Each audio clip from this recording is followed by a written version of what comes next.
Hi, everyone. Welcome back to the show. This is Han Talks First, a Star Wars podcast, and I, of course, am your host, Han. This is the podcast you are looking for. And we got a lot to cover today, a lot of news. This is the first Star Wars episode of Season 3 of Han Talks First, so welcome if you're joining us today. So glad you could be here. And like I said, we're going to be doing a lot of topics. We're covering things such as Star Wars Replay, of course, the events that have happened in Star Wars history this week. We also have this new character in Star Wars The High Republic. It's a rock. We're going to talk a little bit about that. We're also talking about Rangers of the New Republic and quite possibly who the replacement for Cara Dune would be in that show. And our final main topic is we're talking a little bit about Empire Strikes Back and how some of the plot holes have been filled, such as how Yoda forgot R2-D2. And then we're also covering things like Obi-Wan Kenobi. There's some news updates and casting updates, some Rian Johnson updates on his Star Wars, and of course, just a bunch of other stuff here today. So I'm so glad you could join us. And my camera is a little bit out of focus. Let me see if I can. There we go. And like I said on Twitter and Instagram, I'm making a special announcement today. Something that I am really excited about a certain guest that I'll be having on my show next week that you guys will get to hear from. And yeah, if you are with us live right now, welcome. Thank you for joining us. I see some people on the Facebook, some people on the YouTube, and it looks like there's one person on the Twitch stream. Welcome to the show. I see we have Max and we have Josh in the chat ready to go. Oh, yes, Geode. Exactly. That's who that infamous rock is of the franchise here. So let's start off by I'm going to tell you about my week real quick because I got a surprise from my girlfriend. She pre-ordered this Star Wars collectible that I was really excited about. She pre-ordered it back in December, and it came in just a few days ago. If you follow me on Instagram, you've seen it already, but she got me, I love Funkos, and she got me this right here. So this is the Darth Vader concept series by Funko Pop. And look at that. Isn't it beautiful? So gorgeous. So this is based off the Ralph McQuarrie design of Darth Vader from the original concepts back in 1976. So it might even be 1975. Somewhere around that time period. But I saw this and I absolutely love it. And he still has the blue lightsaber on it because they didn't update the concept of having a red one in the 70s when they were developing Star Wars. So yeah, I got this, and there's 3 others. There's the original R2, the original C-3PO, and the original Yoda design. So if I can get those, my collection will be complete, and General Grievous would be so proud of me. So I don't know. It's one of my favorite collectibles at this time. I would love to know what your guys' favorite collectibles are of Star Wars. So if you're with us live, tell me in the chat so I can be sure to give you a shout out as well. Josh says that's sick. Max says I really like this Darth Vader concept art Funko Pop. I thought about picking it up myself. You should. It's really cool.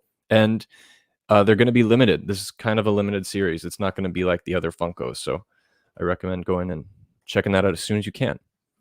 But again, for the new people out there, if you're watching this video late or listening to the podcast for the first time, we do episodes every week here. Typically every Monday and Friday. We host a Star Wars show and a Marvel talk show. We talk about kind of the best of both worlds there. And you can find us on Spotify, Apple, Stitcher, Overcast for the podcast. And you can find us on the YouTube page, Facebook, and Twitch for the video stream. If you're watching this video live, please consider subscribing. It helps out so much. And like this video, please. It would mean a lot to me. So before we get into like some of the main stuff, there was something exciting that happened a few days ago that I forgot to announce on my podcast last week. I was actually featured in a magazine here in Los Angeles for my podcast. And I'll leave a link in the description, but I took a screenshot of the page. So Voyage LA magazine wrote an article about me, and you can find it in my bios, and I will throw the link in the chat here in just 1 second. But I had a really great conversation. We talked a little bit about what inspired me to make this show, some of the challenges I faced, and what we're going to see in season 3 of this show. So here is the link. I just posted it in the chat. If you guys want to check it out, you're more than welcome to. It's also linked in the bios as well. But again, thank you so much, Voyage LA, for featuring in your magazine. It was a real honor to get that chance, and I thank you so much for doing that. So the big announcement. Let's talk about the big announcement. Drum roll, please. Okay. I have had a friend for about 5-6 years now who has worked in Star Wars before. And she is actually a part of a main character in one of the animated series. And I spoke with her a few days ago, and she's going to let me interview her, and she's going to come on the show and share her story. Her name is Yessi Riviera, and she is actually the original and the first ever Sabine Wren. She was the first official face of Sabine back when they were developing the character, and she was also the official Lucasfilm prototype for Sabine. So she got to like put on the armor before anyone else. She got to meet with all the cast of Rebels, and she has a great Star Wars story to share. So she will be here next week, and we'll get to talk to her and learn a little bit more about Rebels. And I got to tell you, it's a really exciting story. I think you guys will like it a lot. So there's that to look forward to. So like we do every week, every Monday, we start off with our first segment of the show, Star Wars Replay. So here's this week's Star Wars Replay. Enjoy. Star Wars Replay! Star Wars Replay is where we replay major moments and events that happened this week in Star Wars history. And this week, back in 1977, Marvel's first Star Wars comic, issue number 1, was shipped to retailers and came out 2 months before the movie. In 1979, Oscar Isaac, who played Poe Dameron in Star Wars, was born. In 1979, Harrison Ford and Peter Mayhew filmed the probe droid scene from Empire Strikes Back. In 1997, Return of the Jedi Special Edition was released in theaters. And finally, in 2005, the fan-created encyclopedia website known as Wikipedia was launched. That's it for Star Wars Replay. Tune in next Monday to find out what major moments and events happened next week in Star Wars history. Thank you, Josh. Thank you, Max, in the chat for acknowledging the interview. I think that's what you're talking about. Yes, it's very exciting. You won't want to miss it. It's a great conversation. So yes, I'll talk about it again towards the end of this episode. But next week it's going to be great. I can't wait. So let's talk about some news, some updates before we get into the main topic today, because some stuff happened last week. Some announcements, some casting news. I'm talking specifically about Obi-Wan Kenobi. Now, you all know that it's my most anticipated Star Wars event coming up is the Obi-Wan show. Obi-Wan was one of my favorite characters of the prequels, one of my favorite characters of the original trilogy, and I was so thrilled that he's coming back with Hayden Christensen to be Darth Vader again. It's a rare moment that we get to enjoy as fans, and I'm really excited. But it was announced that Indira Varma is actually joining the series. Now, this is her, and she was just recently announced to be a part of the Obi-Wan Kenobi show. She was most recently in Game of Thrones. I never watched Game of Thrones, so I can't really speak on her performance. I don't think I've seen her in anything yet. But it's exciting that we're getting new characters introduced to the series, which means they're rolling on with the production and going to start filming really soon. And now the big thing about this news is people are wondering, who will she be? Will she be a legacy character? Will it be a new character brought into the world? Let's speculate on that just a little bit, because the biggest theory going on right now is that Adrena will play Satine. Now, Satine is from the Clone Wars animated show. She was the love interest for Obi-Wan Kenobi, and she was also a Mandalorian, a member of the Kryze clan. So she is related to Bo-Katan. So there's that relationship there, which would make sense for her coming into Star Wars as well. This is the biggest theory going on. I'm not sure if I think this is the most likely scenario. However, it would be very interesting, and it's something I would want to see. There's some other theories going on about who she might be playing in the show from legacy characters. If you guys have any theories, put it in the chat now and we'll talk about them. But another big one that I saw, some people are saying on Twitter, is that she could be playing Barriss Offee. Now, Barriss is also another, member from the Clone Wars animated show, but she was also in the prequel movies. She had a bigger role in the animated, but she is a very important character, especially up against Ahsoka Tano. She was the one who basically framed Ahsoka for the attack on the Jedi Temple. And she has a very tragic history in Star Wars. And so this is also a possibility. Again, I don't think this is the one that it's going to be, but it'd be interesting to see, and I would be for it. And again, Adrena here, look at her face. What does that remind you of? How do you think she could act? And if you've seen her work before, maybe you have more context of her character acting, and maybe you could place it a little bit better. The one I thought was most interesting that people are theorizing is that she would play Orinda Price. Again, another character from the animated show. Now, if you haven't seen Rebels, gotta watch it. Again, we're interviewing Yessi Rivera about Rebels next week, but this would be a great character too. So she has both been proposed to possibly be a villain and or a hero, or just a third party in this series. But I don't think any of these is actually what Adrena is going to play. I think she's going to be someone completely different. And my theory is that she will be an Inquisitor. Think about the time period that Obi-Wan is going to take place, right? It's right after A New Hope. Not right after, but it's still at the time when Darth Vader is trying to figure out who he's going to be for the rest of his life. Still kind of butthurt about the events of Revenge of the Sith. And he's going to want to find Obi-Wan and kill him, right? Well, during this time, Darth Vader has a league of Inquisitors that he's hired to go out in the universe and hunt down Jedi that survived Order 66. Now, it's quite possible she could play this character here, the Seventh Sister. Again, a character from Rebels. I really love this character here, and her droids that follow her around as her little pups. She would be a great one for me, in my opinion. And the best part is she's a completely unknown character. Her history, her background, we don't know anything. So it gives the filmmakers an opportunity to make it whatever they want to and make it fit their narrative for the Obi-Wan story. And it could make for a great suspense leading up to that battle with Darth Vader. Maybe this Inquisitor woman, Adrena, is hired to seek out Obi-Wan. They fight a little bit, but then she ends up dying, and Darth Vader has to go himself. And when he goes and finds this Jedi, he realizes it's Obi-Wan. And then they have their epic battle. Josh says, I could see there being some Satine flashbacks in Kenobi. Maybe. I think so too. I definitely think there will be flashbacks, mostly because Hayden is back.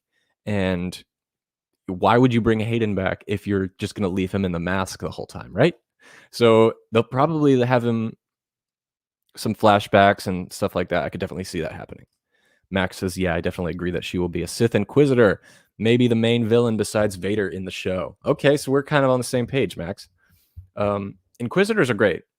It's an interesting title because they are dark side users, but they are not Sith. They don't qualify as Sith, and that also adds to their rage.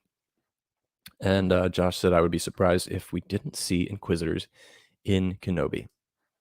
100%. I totally agree. Oops, my mic is falling apart here.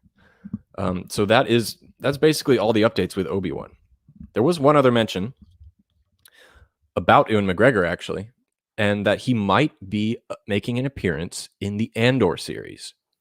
Now, this was something that was not confirmed by anybody, so it's still just a rumor, but it's a possibility. I mean, they take place relatively the same time period. It would be a nice cameo, maybe to lead into one or the other show and tie them together in that way. Because I think that's what they're trying to do with the TV shows, make their own universe in Star Wars. So that's a possibility as well. What do you guys think? Let me know in the comments below, and we'll hear your thoughts. Okay, the other bit of news is I know some of my listeners out there will really enjoy this. There was some more news about Rian Johnson. So I think it was last week we talked a little bit about Rian Johnson's most recent interview, and the interviewer asked if he was still making his trilogy, and he said, yeah, he's still working on it. So a lot of people were thrilled about that. And that interview finally came out and made it to the light, and we're going to talk a little bit more about it today because the writer, the journalist, made some more posts. So here is one screenshot here. Now, the interviewer is Saria Wilson. I forget what company she works for, but this is what she says in her question. Did you know that Ben was going to die when you were making The Last Jedi? Did you know that from the beginning? Ryan says, no, I did not. No. Me irritated because I realized that killing Ben Solo was not always the plan. And Ryan notices my expression and sigh of disgust and laughably asked me what that was for. I told him I had a lot of feelings about that ending and then showed him my Ben Solo Deserves Better t-shirt, which made him laugh. He explained that it was very much a full handoff between 7 and 8, and as it was from 8 to 9. Now, she went on Twitter and elaborated more, and she said, Ryan did the best to tee up a bunch of things and tried to bring 8 to a point where there were lots of places the story could go. He didn't want to be unfair to the next director and leave a lot of possibilities. He wasn't trying for a specific outcome for the end of the series, but to have lots of dramatic potential for 9. He answered my question again by saying he didn't know whether Kylo would live or die, then quickly corrected himself to say he didn't know whether Ben would live or die, and how the series would resolve. So it's exciting that we're getting more updates about this interview, which still the whole thing has not been posted. It's very confusing how this is happening. But she keeps revealing pieces of it here and there on her Twitter. So maybe this week we'll get the full thing. I don't know. One thing I find very interesting about these comments is, it just confirms to us again that there was really no plan overall for the sequel trilogy, which is not a surprise anymore. And it's not something we should even debate anymore because it's very apparent. And it's kind of disappointing that they didn't collaborate as much as they wanted to, or maybe they didn't want to at all. I don't know, but I think they should have collaborated a lot more. And all of this whole interview was premised around the idea of Rian Johnson possibly returning to Star Wars. And I know some of you listening right now are very open to that idea and very much looking forward to a Rian Johnson trilogy or just another movie in general. There was another rumor about him saying that he might be returning to the Star Wars world to direct an episode of television.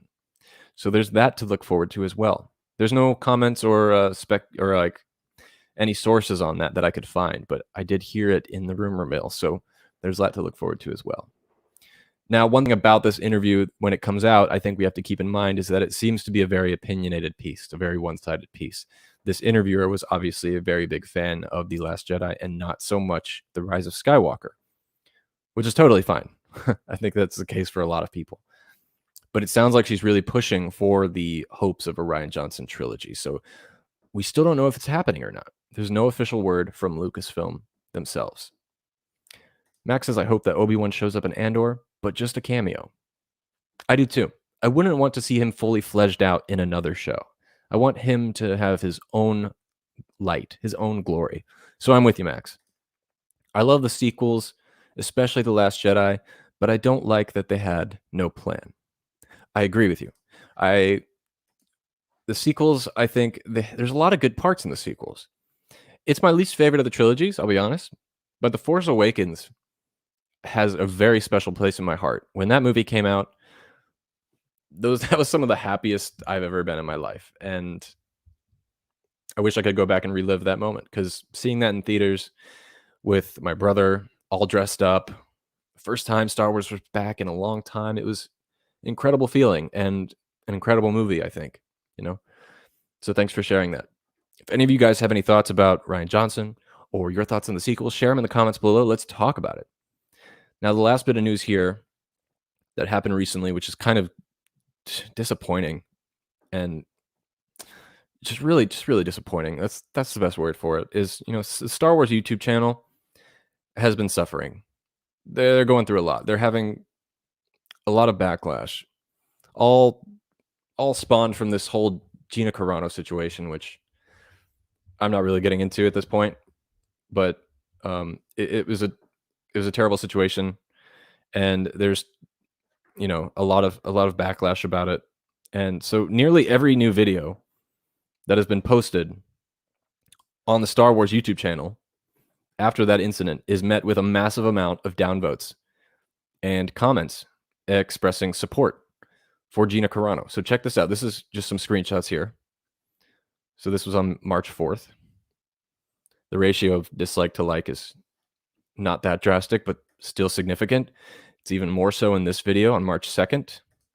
Here's another one on February 23rd. 28,000 downvotes. Now, a lot of this could just be trolling, which is also unfortunate. But there are still a lot of people out there who are probably feeling that it's important to do it that way as well. But overall, it's just sad to see. And there was that Kathleen Kennedy video for the Oscars that was released, I think, 2 weeks ago. And it was destroyed on the downvotes and in the comments, so much so that they had to remove the like ratio and the comments from the video. And it wasn't even related or pertaining to Star Wars. And it's just stuff like that where it's like, disliking a video it's one thing. It's okay. I do it sometimes when I dislike the video, but to purposely go out of your way and make it a point to rally up against videos that have nothing to do with the context is it's just so sad. And the negative fan reaction is by no means unique to just that video or the High Republic video.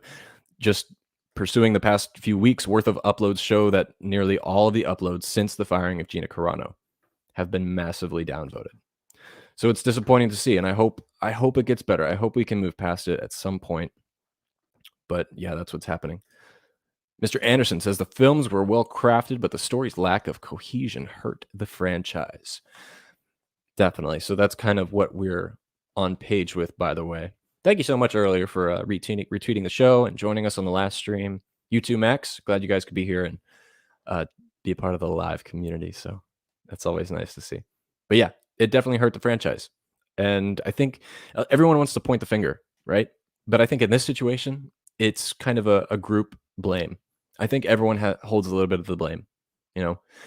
Rian Johnson, J.J. Abrams, Kathleen Kennedy, anyone else who may have been involved, I'm not sure, but definitely, I think, and part of it maybe wasn't even their fault. Disney was like, we need movies now. We spent $4 billion. You better make a movie and get it out there and make a tons of money. So they had a quota to meet.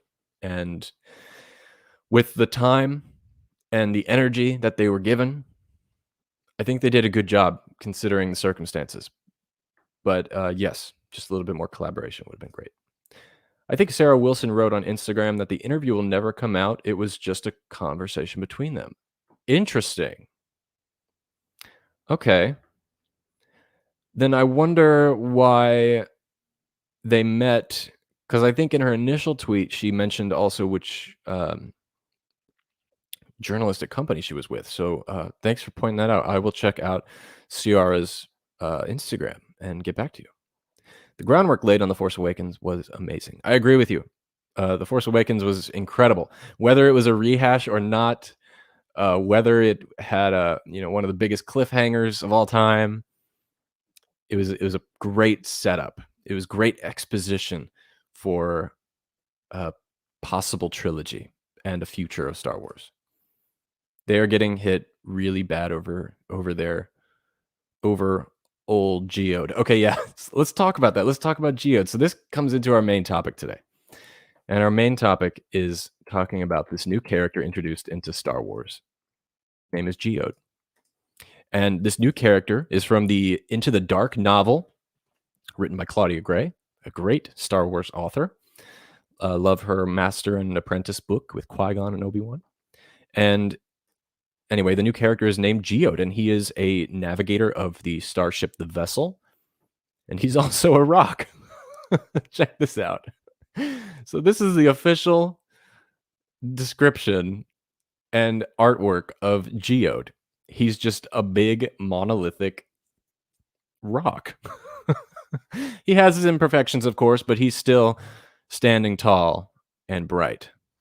Now, this is getting a lot of backlash from people. People are saying it's lazy. People are saying it's weird. People are saying it's stupid. And a lot of people haven't read the book.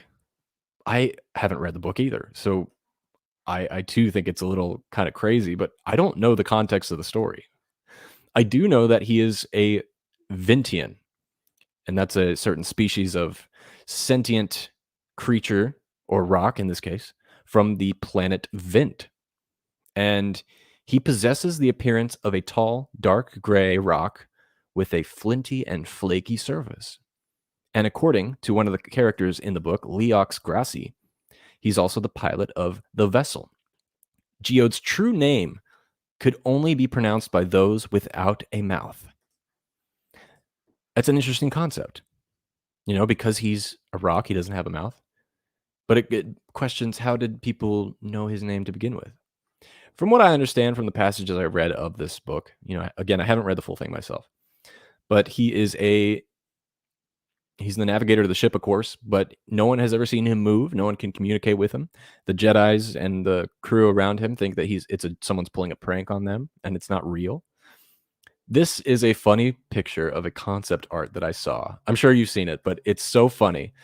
This is this is by Jake Bartok, and he says, I noticed there isn't any official concept art for the Dark's breakout star, Geode, yet here is my unofficial interpretation for everyone.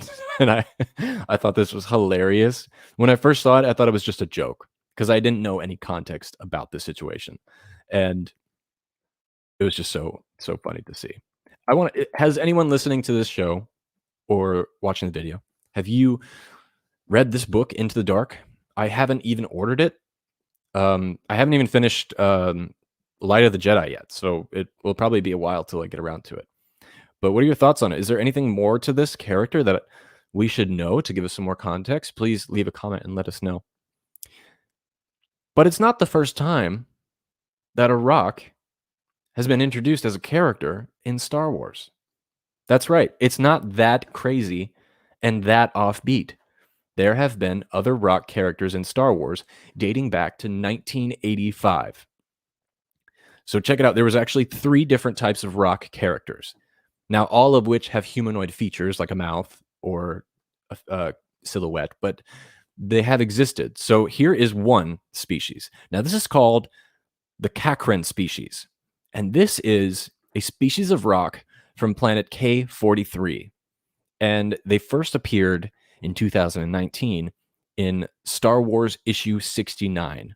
So in the comic series, these appeared. Now, these were obviously a more humanoid version, but they were made out of rock. Kind of reminds me of Korg from Thor Ragnarok, which is another amazing character. You want the Wi-Fi? You want the Wi-Fi? So this is one example of another rock species that has existed before. Now, again, nothing like this one. This one is just a brick. Another example, this one dates back to 1985, and this is called the Rock Wizard. Now, this first appeared in the Ewoks animated show back in 1985. He is a powerful wizard who lives on the forest moon of Endor, and he's made entirely of rock. Now, I have never seen this in my life before. I don't plan on watching the Ewoks show, but I just wanted to point out there is another rock character in Star Wars. I'm never going to watch that show. I have no interest. Have you guys seen that show? I mean, look at it. Look at it. He's a rock. But what's funny is Star Wars is so important now. It's so divisive now. People see things like this and they make it such a big deal, but Star Wars has always been so crazy and weird. It doesn't have anything to do with our galaxy, you know?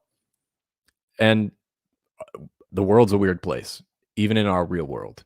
There's things that we still don't understand. So maybe Geode is real. But there's one last example of another species of rock that has existed in Star Wars. And this is called the Xandor rocker species. Now, this one reminds me of Pokemon. Check this out. These are the Xandors. Don't they remind you of Geodude from Pokemon? Except maybe a little bit, I don't know, fatigued, a little bit more cathartic, a little bit more on the heavier side, not as fit. They don't hit the gym as often as Geodude. But anyway, they were first created back in 1985 as well by a writer of Marvel Comics, Dave Manek. They appeared in the Ewoks 1, the Rainbow Bridge edition. So again, we have two examples of rock creatures from Star Wars in the past, two from the comics and one from an animated series. So it's not that crazy that Star Wars would introduce a rock as a character. I mean, it's crazy. Don't get me wrong. Whenever I read the book, even if it's like makes sense or it's a metaphor or like something like that, I'm sure it's great. But it is just kind of random. And I'm not saying that in a bad way. I think it's kind of funny. What do you guys think about it? Let me know in the comments. So let me see what you guys are saying here. All right. I fear the road ahead for Star Wars might be rocky. Oh my God, there's so many puns we could do. A little rough around the edges, maybe. Sorry, you had to. I get it. No, I totally get it. That's okay. I think it's interesting that a rock is now a character in Star Wars, but I haven't read it, so it may be good. Exactly. It may be good. And it is interesting that a rock is a character. But you know what's... Okay, let me put it into perspective for people that might not agree with this whole idea. Now, Geode is a rock. No one has heard him speak. No one sees him move. Nothing. What if it's just a characterized, fictional, unsentient object that people are characterizing in the story just so they can cope with something. I'm sorry, my camera went out. There we go. An example of this in other properties is Walking Tall. It's an old movie. It was remade in the 2002, I think, by Dwayne "The Rock" Johnson. If you haven't seen it, it's okay. I would check it out. But anyway, in that movie, he carries with him a plank of wood, and he uses it to beat people with. Bad guys, don't worry, not just anybody. But the thing about that plank of wood is it is a character in that story. It can't speak. It can't walk. But there's a history to that plank. And it was used when he was building something for his family. And I think the other example was it was a piece of wood that was used by his father. I'm having a hard time remembering the movie. But anyway, that piece of wood was important to the main character. And he used that to beat his enemies with. It's a really weird movie. It's really funny. It's like kind of like 80s level concept. I would check it out. But I will read this book at some point, and we will come back to Geode, and we will talk about him because I want to know more. People are loving the concept art. That image cracked me up. I'm reading Light right now. What do you think of Light of the Jedi? The beginning is good. I'm almost halfway. It's a different book. It's a very different kind of book. And we'll be doing a review as soon as I finish it. I think in Legends, there was a crying mountain. Interesting. Okay, I'm not familiar with that. Please elaborate if you know. But yeah, so just another example of other rocks that have been in Star Wars before. I hope that Taika plays a rock in his Star Wars movie. Like he did in Thor 3. Like Korg 2.0. Korg's brother from another universe. That'd be awesome. It's a groundbreaking idea. Okay. Very good. Very good, everybody. Throw in as many rock puns as you can. I want to know. I want to hear them so I can share them with my girlfriend later. Okay, let's go into our second main topic. Okay, and our second main topic is the main topic. It's the title of this video. It's probably why you are all here. We're going to talk a little bit about Rangers of the New Republic and this Cara Dune situation. We're not going to talk about Gina Carano. We all know she was fired. So let's talk about the situation regarding her character going forward. People are thinking they're going to replace her, not recast, replace her with another character. And one of the biggest theories going around right now is that it would be Hera from Rebels. Bringing in a lot of speculation and real world examples from animated series. And it just goes to show you how important Dave Filoni is to this Star Wars world. But yeah, people are saying Hera would be a great example of coming in. And it's not just a rumor. LRM has a source at Lucasfilm that has told people that the creatives are looking to bring in Hera Syndulla as the bridge to connect the show of Rangers of the New Republic to the Mandalorian universe. So apparently there's sources at Lucasfilm saying this is possibly happening, or at least it's in consideration as they develop the show. There was a rumor last week that Rangers of the New Republic was going to be canceled. I think that's very likely, considering they lost what they thought was going to be the main character. Of course, that's not confirmed either. That's just me thinking. But Hera would be a good replacement. It would make sense considering all the Rebels and Clone Wars characters they're bringing to live action.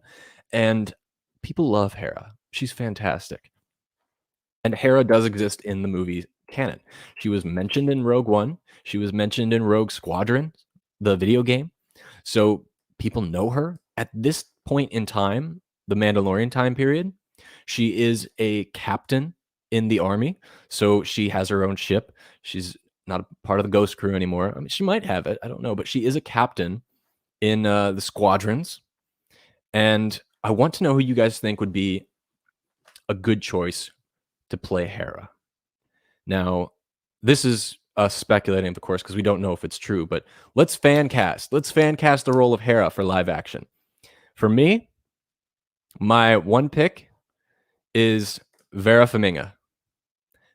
Now, it may seem a little weird, but I can see this happening. I think she'd be, one, she's a great actress, and two, I think she can act out Hera very well. You got to remember, at this point, Hera is older. She's also a mother, and she's a powerful leader. And I think Vera Farmiga, this actress, is a great character to embody all of those characteristics. Not to mention, she's also very beautiful. And I think she would be good as a Twi'lek. And let's face it, she's already in like every franchise already except for Star Wars. She's in Marvel, isn't she? Is she in Marvel? I feel like I've seen her before. If you guys in the comments know, please let me know. I think she's in Marvel, but she's in the Conjuring series. She's in the Godzilla movies. She's in what I think she's in Pirates of the Caribbean. She's very briefly, but she's in a lot of franchises. She's kind of like the Zoe Sandala. You know, Zoe's in everything. And yeah, so for Hera, what do you guys think? Who do you think would make a good live action Hera? Specifically for the Rangers of the New Republic show. Let me know in the comments. Let's see what you guys are saying here. So, I'm in love with Vera Farmiga. I love her in everything she is in. She's great, isn't she?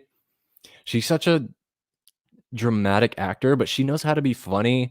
She knows how to be serious, and she's pretty great. Max says, to be honest, I'm not really excited about Rangers of the New Republic. Okay, well, you know what, Max? I actually am not that excited about it either. I think because it's the only show that we know the least about, except for what the title suggests, Rangers of the New Republic, which is another reason why I don't think it will be actually given the green light to go into production. I would love to see a live action Hera. Yeah, I think it would be great. It's sad, though, that we won't get to see a live action Kanan. Spoiler alert, sorry. It's been so long, you guys should watch Rebels by now, but I don't believe she's in Marvel. Okay, maybe I'm thinking of something else. There's another big movie that she was in. I think she was like a cop. I don't know, I've seen her in so much. It would make sense if Hera is in Rangers because she is in the video game Star Wars Squadrons, and the time periods are very similar because Rangers will play directly after Episode 6. Yes. Yeah, I totally agree. I think we're on the same page. That's what I think too. Hey, Max, I'm curious, what is 4646? Is it just a random number? But you know, I see you a lot in the chat. I'm curious what your name means. So please let me know. But anyway, Any of you watching later or on the podcast, let me know what your pick for a live-action Hera would be. Again, mine is Vera Farmiga, and I'm the first person to suggest this, and I've already posted it on social media. So if you see other people suggest this or fan cast this Hera character, you know that you've heard it first here on Han Talks First. Okay, let's move into our last topic, and then we will kind of just branch off and get into random things in the Star Wars world. So our last topic today, we're talking about Yoda, the one and only, the Jedi Master, the swamp dweller. And we're actually going to be taking some examples and some notes. This topic arose from this book here, The Empire Strikes Back from a Certain Point of View book, which is essentially the story of Episode 5 told from the perspective of other characters in the movie. It's a great book. It's very long.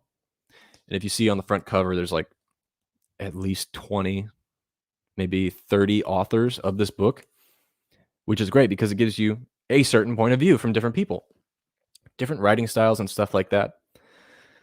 But this book, I found, has answered a plot hole that existed in the films ever since the prequels came out.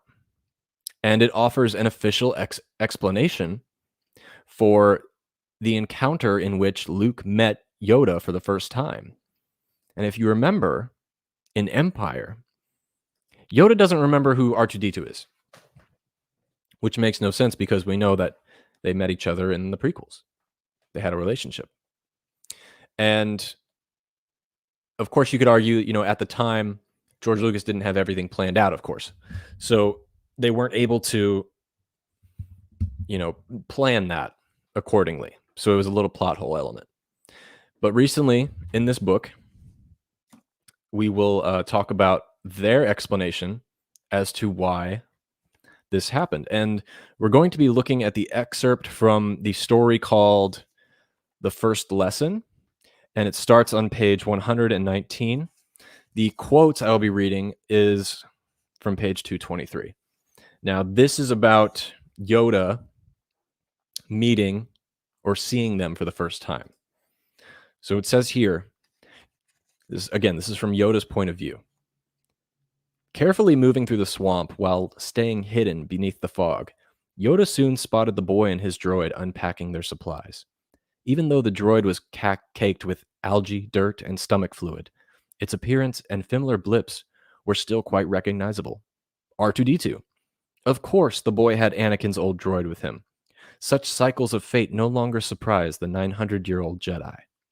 Yoda watched Luke's gaze wander as he inspected the marshy environment while cracking open a metal container filled with travel rations. At the same time, he absent-mindedly chatted aloud to R2, voicing his concerns. It's really a strange place to find a Jedi Master. R2-D2 responded with high-pitched whistles and warbles from reassurance. This place gives me the creeps. He hesitated. Still, there's something familiar about this place. Place. Repetition and the small-mindedness. The boy saw only the surface of things. His perception of reality still no limited. He was less than a Padawan regardless of his age.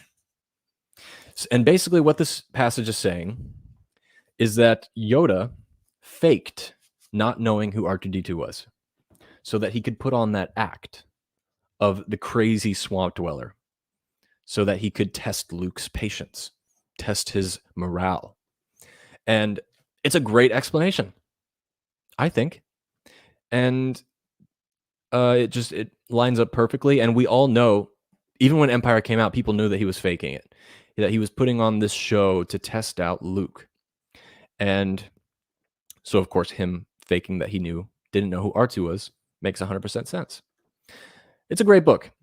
If you guys haven't read any of these books, they have the A New Hope and they have the Empire Strikes Back version. And I assume they'll be doing a Return of the Jedi very soon. But it's a great book. It is... I highly recommend it. You can kind of flip through to any part if you want. It's not like a continuous story, which is pretty great. And what do you guys think of that? That is our last main topic today, and one that I think is very interesting. Let's see. I just want some more ghost action. Heck yeah, we need more ghosts. She was in Bates Motel and action drama movies. Oh, she was in Bates Motel? I never saw that. Josh says her eyes are perfect for Hera. I agree. Should be great.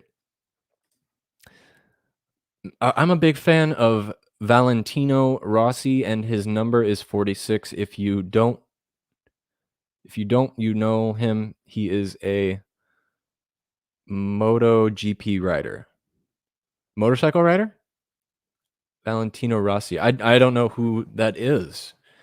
I assume it's like racing or something like that, but that's where the 46 comes from. Okay, very cool. Very cool. Thanks for sharing. Hey, Robin. Okay, thanks. Some people are saying hello. Maybe Yoda is pretending not to know R2 because he doesn't want Luke to know the truth. Exactly. There we go, Josh. Maybe you are the ghostwriter. You wrote the book yourself. I don't know. But that is that. That is all the main topics I had prepared today. And if you have any questions for me or you want to bring up anything I might have missed, just let me know in the comments below. Again, I'm going to let people know in the chat, I have posted the link to the article that did a feature on me, a daily inspiration article, Meet Han of Han Talks First. And that is available now. Thank you, Voyage LA, for doing that. And I hope you guys check it out. It's shares a lot of information about me. And again, next week, we're going to be joined by a Star Wars actress, Yessi Rivera, who is also known as Sabine Wren, in an interview right here on Han Talks First. She's great. I think you guys will love her. And she will also come back for another episode in the future, which I haven't announced yet, but I will sometime shortly. So, wow, we got through that really quick. I thought this would be a longer episode, but I'm glad we knocked it out of the park. So some random news about me. So if you guys know, well, you probably don't know, but I went to film school a long time ago, and I never really did anything with it. I work in the movie industry now, not in ways you might think, but anyway, I recently wrote an idea for a short film that I had, a short film idea, and I shared it with some people, and one person was extremely hyped about it, and they said, let's make it. So they are actually helping me produce this short film, and I will be writing and directing it, and we're actually going to shoot it in a couple weeks. So it's pretty exciting, and I'll be sure to share that when it drops as well. I had another film that was a short film that actually became an official selection of a film festival in November. So that's what I like to do in my spare time outside of Star Wars. And so yeah, I hope I can share that with you guys very soon. I'm pretty excited about it. It's a pretty cool story. And yeah, that's really all I got. We're going to be doing a new show coming up really soon, a Falcon and Winter Soldier talk show that you can find on the podcast. We'll do those on Fridays. The new Falcon and Winter Soldier starts in less than 2 weeks. So get excited. I know I am. Can't wait to see Bucky and what is his name? Sam. I love their relationship. It's going to be great. But that is all I have for you guys today. Thank you so much for listening. If you are on the podcast, please consider going over to the YouTube and subscribing. It would help out so much. I think we're at 737 subscribers, which is pretty great. And give this video a like if you're there. Check out the podcast as well. There's extra content on there. And I appreciate you have joined us live. Thank you so much for being here. And especially you guys who are here on multiple live streams. You're awesome. One day we're going to do another fan trivia night or trivia day coming up really soon. So I hope you will join us for that as well. And yeah, that's all I got for you. So thank you guys so much for being here. We will be back with more Star Wars on Monday next week on the 15th with a special guest coming next week as well. And until then, my friends, somehow, some way, somewhere this week, may the Force be with you. So who talks first? You talk first? I talk first.